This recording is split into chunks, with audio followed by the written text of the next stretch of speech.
If you only have one day in Niagara Falls, this is what we did and what I recommend doing as well. First, be sure to bring your passport so you can enjoy both sides of the falls. So we started on the New York side and walked across the Rainbow Bridge, which was built in 1941, first thing in the morning to the Canada side.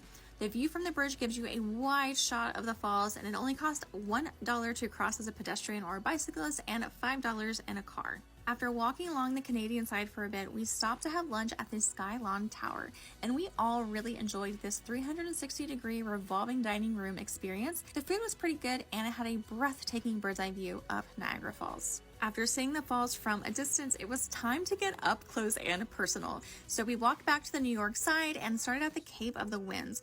First, we learned more about the history of Niagara Falls, which is actually really interesting, and we put on our ponchos and walked out onto the platforms.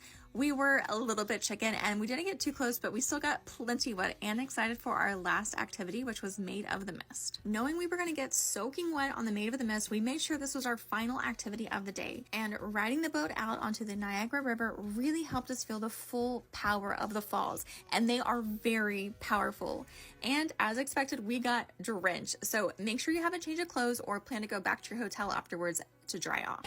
That was so fun. You definitely have to do Maid of the Mist. And you have to stay on the top deck and get all wet when you come.